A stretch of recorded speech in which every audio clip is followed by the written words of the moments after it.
அவர் பெரிய ஆள் ஆகும்போது எல்லாரையும் கூட வச்சுக்கிட்டு பண்ணார். அவர் கம்போஸ் பண்ணுவார்.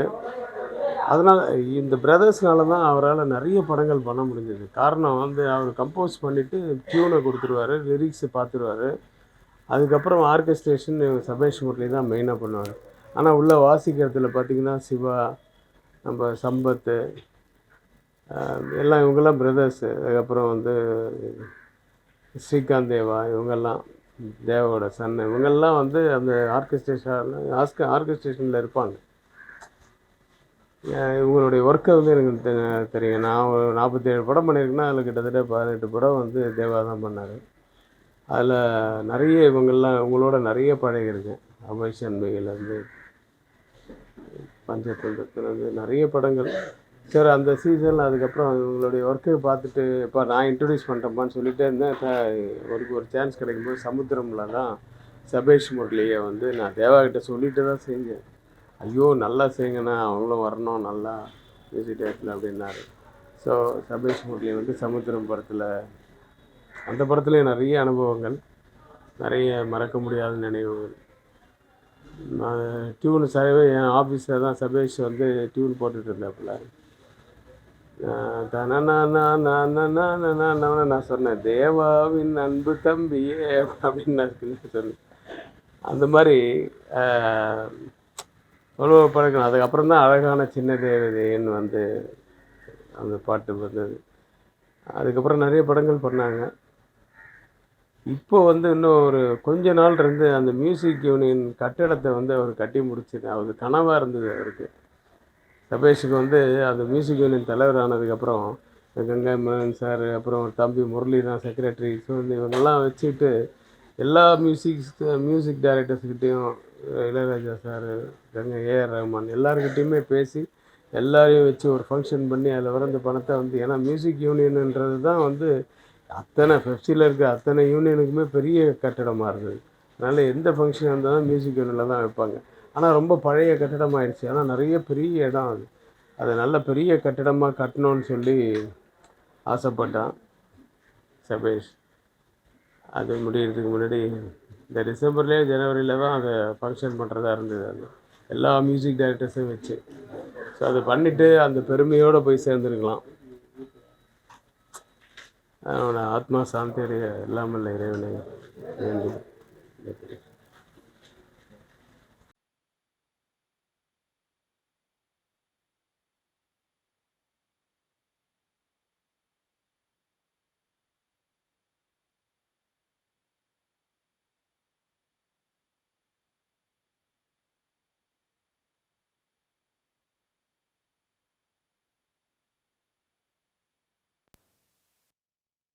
பெரிய அளவில் ஹிட் ஆகிருக்கு. நல்ல ஒர்க்கர், ஹார்ட் ஒர்க்கர், நல்லதாக இருந்தார். அவர் இழந்து வாடும் அவர் குடும்பத்தினருக்கும் அவருடைய சகோதரர்களுக்கும் அருமை சகோதரர் தேவாவுக்கும் எனது ஆழ்ந்த எங்களை தெரிவித்துக் கொள்கிறேன். அவர் ஆன்மா சாந்தியடைய நான் எல்லாம் உள்ள இறைவனை வேண்டுகிறேன். ஒரு கானா பாடகர், நல்ல ஒரு கம்போசர் அவர் சபஸ்கன். அவர் இழப்பு மிகப்பெரிய ஒரு இழப்பு. அதாவது எங்களுக்குள்ள ஒரு மிகப்பெரிய உறவு என்னென்னா, 2010 2009 தான் கானா குயில் பாட்டு, அதான் கலைஞர் டிவியில் கானா குயில் பாட்டில் ஜட்ஜாக இருந்தோம். ஃபஸ்ட்டு வந்து தேவண்ணா நானும் இருந்தோம், ரெண்டாவது சம்பேசனும் நானும் ஒன்றா இருந்தோம். ரொம்ப நாள் அது நல்ல ஒரு ஹைலைட் ப்ரோக்ராம் அது. அதில் வந்து நாங்கள் 2 பேரும், அதாவது உடன்பிறந்த தம்பிக்கு மேலே அவ்வளோ ஒரு ஒன்றா இருப்போம். ஒரே காட்டேஜில் ஒன்றா இருப்போம், ஒன்றா சாப்பிடுவோம். அப்படி வந்து நல்ல ஒரு மிகப்பெரிய ஒரு உறவு. அது மட்டும் இல்லை, அவங்க கானாவில் சினிமாவில் கொடுத்த கானா பாடல் எல்லாமே மிகப்பெரிய மிகப்பெரிய ஹைலைட்டு. அப்படியாப்பட்ட பாட்டு சூப்பர் சாங்கெலாம் பாடியிருக்காரு அண்ணன். நல்ல ஒரு பாடகர், கம்போசர், கீபோர்டு பிளேயர். அதுபோல் அவர் சொல்லிக்கிட்டே போகலாம். ரொம்ப ரொம்ப மனசு கஷ்டமாக இருக்குது. இந்த சினிமாவில் சேர்த்தவங்களும் அவங்க தான், தேவாண்ணன், சபேஷ் அண்ணன், முரளி அண்ணன், 3 பேர் தான். கானா வந்து சினிமாவுக்கு வந்து சேர்த்தவங்களும் அவங்க தான். இந்த கானாவுக்கு ஒரு மகுடமாக இருந்தவங்க அவங்க. என்னுடைய இந்த பேர் வைப்பால் அவங்களுடைய குடும்பத்தாருக்கும் அனைத்து மியூசிஷியனுக்கும் எனது மனமார்ந்த கண்ணீர் அஞ்சலி செலுத்துகிறேன்.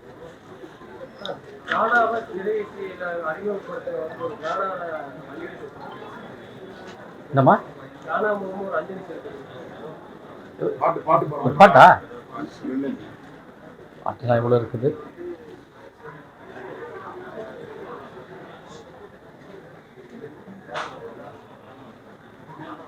ஃபஸ்ட்டு ஒரு அண்ணன் பாடின பாட்டை ஒரு 2 வரி பாடுறேன். அண்ணா நகரு அண்டாளு ஐநவரம் கோபாலு ஐசிஎப்பில் எடுக்கிறாங்க தண்டாளு சைட் அடிக்க ஐசிஎப்பில் எடுக்கிறாண்ட தண்டாளு அது நம்ம ஆளு வேணாண்டா கோபாலு அது நம்ம ஆளு வேணாண்டா கோபாலு. அவருக்காக ஒரு சின்ன ஒரு இரங்கல் பாடு. தங்கமணி தொட்டினிலே தனி வழியே பந்தலிட்டு கண்ணுறங்கும் சீமானி உன் முடிவு இதுதானா உன் முடிவு இதுதானா. தங்கமணி தொட்டினிலே தனி வழியே பந்தலிட்டு கண்ணுறங்கும் சபேசந்தன் உன் முடிவு இதுதானா. எங்கள் உள்ள வாடுதையா அண்ணன் தேவா அண்ணன் முரளி அண்ணன் சம்பத்தண்ணன் கலங்குதையா.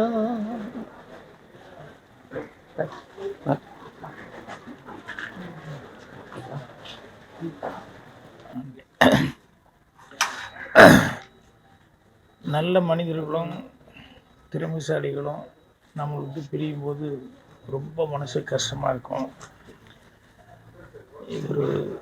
இது எல்லாத்தையும் தாண்டி ரொம்ப அமைதியானவர் சுபீஷ் அவர்கள்.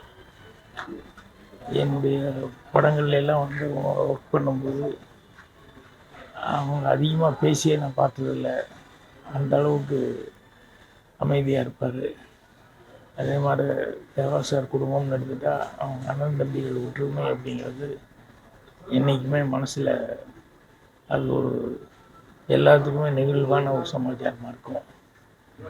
ஸோ அவர் படங்களுக்கு இசையமைச்சது மட்டும் இல்லாமல் ரகுமானெல்லாம் எங்கேயாவது வெளியூர் ஏதாவது போகிறதுன்னு சொன்னால் அந்த மாதிரி நேரங்களில் சபேஷ் முரளி இவங்களை தான் கூப்பிட்டு பண்ண சொல்லுவாங்க. அந்தளவுக்கு அவங்களுக்கு திறமைகள் இருந்தது. ஸோ எல்லார் மாதிரி அவருக்கும் உடல்நலம் சரியில்லாமல் இருந்து திடீர்னு இப்படி போக வேண்டி வந்தது மனசுக்கு ரொம்ப கஷ்டமாக இருக்குது. அவங்க குடும்பத்தாருக்கு என்னுடைய ஆறுதலை தெரிவிச்சுக்கிறேன். அவருடைய ஆத்மா சாந்தி அடையணும்னு சொல்லி ஆண்டவனை பிரார்த்தனை பண்ணிக்கிறேன். இன்னும் அவர் கூட ஒர்க் பண்ண கலைஞர்கள் நண்பர்கள் எல்லாத்துக்கும் என்னுடைய ஆறுதலை தெரிவிச்சுக்கிறேன். வணக்கம்.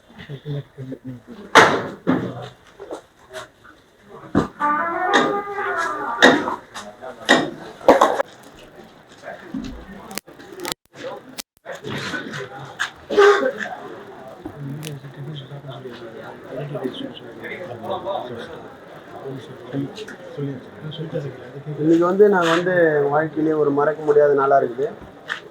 நான் கானா பாடகர் சரவெடி சரண். நாங்கள் இப்போ கானா பாடல் வந்து உலகங்க ஒலிக்குதுன்னா தந்தை அப்பா தேவா அவர்கள். அவர் மட்டும் சொல்ல முடியாது. முரளி அப்பா, சபீஸ் அப்பா, இவங்க மாதிரி நிறைய பேர் இருக்காங்க. ரொம்ப முன்னுதாரணமாக அவர் பாடின பாடலெல்லாம் சபீஸ் அப்பா இறந்ததுனால எனக்கு ஒரு பாடகராக வரதை விட இந்த வீட்டில் ஒரு பையனாக இந்த கலைத்துறைக்கு நாங்கள் நல்லா சாப்பாடு சாப்பிட்றோம், நல்லா இருக்கிறோன்னா இந்த கானா தான். இந்த கானாவை உலகெங்கும் எடுத்துன்னு போனேன். இந்த குடும்பத்துக்கு ஒரு குடும்பத்தில் ஒரு பையனாக வந்திருக்கேன். ரொம்ப ஒரு கஷ்டமான ஒரு நேரம். எங்கே பார்த்தாலும் கலைஞர் டிவியில் எதுனா பார்த்தா கூட எப்படி பாருங்க, நல்லா இருக்கியா, நல்லா பண்ணுப்பா, நல்லா பாட்டு பாடுப்பா அப்படின்ற மாதிரி கேட்குற ஒரு நல்ல ஒரு குணம். கானானாலே ஒரு வைப் தான். அவர் பாடின பாட்டு எல்லாமே எல்லா பாட்டும் வைப். அவர் மியூசிக் பண்ண படமும் சரி, நானே அவர் பாடல் எவ்வளோ பாட்டு எடுத்து பாடி நிறைய நிகழ்ச்சியில் ஒரு ப்ரைஸ்லாம் வாங்கியிருக்கோம். நல்ல அவர் ஒரு நல்ல ஒரு மனிதர். என்ன சொல்கிறது, எங்கள் குடும்பத்துக்கே ஒரு ஆழ்ந்த இரங்கல் நாள் தான் இன்றைக்கி. நாங்கள் மறக்க முடியாத நாள். தேவா அப்பாவுக்கும் முரளி அப்பாவுக்கும் மறைந்த சபீஷ் அப்பாவுக்கும் அவருக்கும் ஆழ்ந்த இரங்கல். குடும்பத்திற்கு என்னோட குடும்பத்தின் சார்பாகவும் கானா அனைத்து கலைஞர்களின் சார்பாக ஆழ்ந்த இரங்கல்.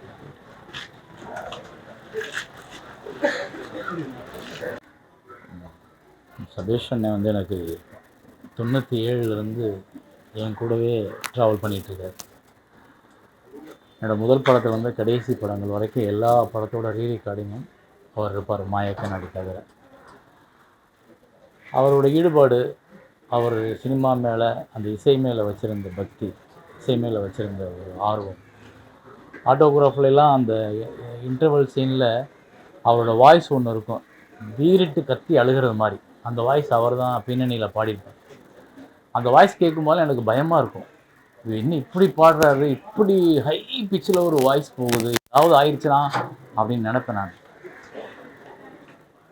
அவங்களோட அண்ணன் தம்பி 5 பேர் அவங்க, அதில் நான் ஒரு ஆள் 6வது. அப்படி தான் நான் இருந்தேன் அவங்களோட பழகுனது எல்லாத்துலேயுமே. இந்த இழப்பு வந்து அவங்களுக்கு எப்படி அவங்க குடும்பத்தில் ஒரு பெரிய இழப்பாக இருக்கோ அதே மாதிரி தான் எனக்கும் என்னோடய சினிமாவுக்கான இழப்பை நான் பார்க்குறேன். அவ்வளோ அற்புதமான 2 பேர், முரளியண்ணன். அவங்க பின்னணி இசை பண்ணாங்கன்னா அதை நம்ம மறுத்தோ மாற்றியோ பேசவே முடியாது. அவ்வளோ தூரம் அவங்களுக்கான அங்கீகாரம் நம்ம ஊரில் கிடைக்கல. பெரிய திறமை இல்லைங்க. ராஜா சார்ட்ட வச்சுருக்காங்க, ரகுமான் சார்ட்ட வச்சுருக்காங்க, தனியாக நிறைய படம் பண்ணியிருக்காங்க. என்னோடய தவமாய் தவமருந்து, பொக்கிஷம், எல்லா பாடல்களும் ஹிட்டு. ஆனால் அவங்களுக்கான அங்கீகாரத்தை இந்த சமூகம் அடுத்தடுத்து கொடுத்துச்சா, அடுத்தடுத்து பார்த்துச்சான்னா கிடைக்கல. ஏன்னா இங்கே வந்து பந்தாவுக்கும் பகட்டுக்கும் அந்த நுனி நாக்கில் ஆங்கிலம் பேசுகிறவங்களுக்குள்ள மரியாதை வந்து சாதாரண மக்கள்கிட்ட வர்ற இது திறமைக்கு கிடைக்கிறது. அதுதான் நான் இப்போ அவரோட முகத்தை பார்க்கும் எவ்வளோ எத்தனை வருஷம், ஒரு கிட்டத்தட்ட 35-40 வருஷத்துக்கு சினிமாவில் ட்ராவல் பண்ணியிருப்பாங்க.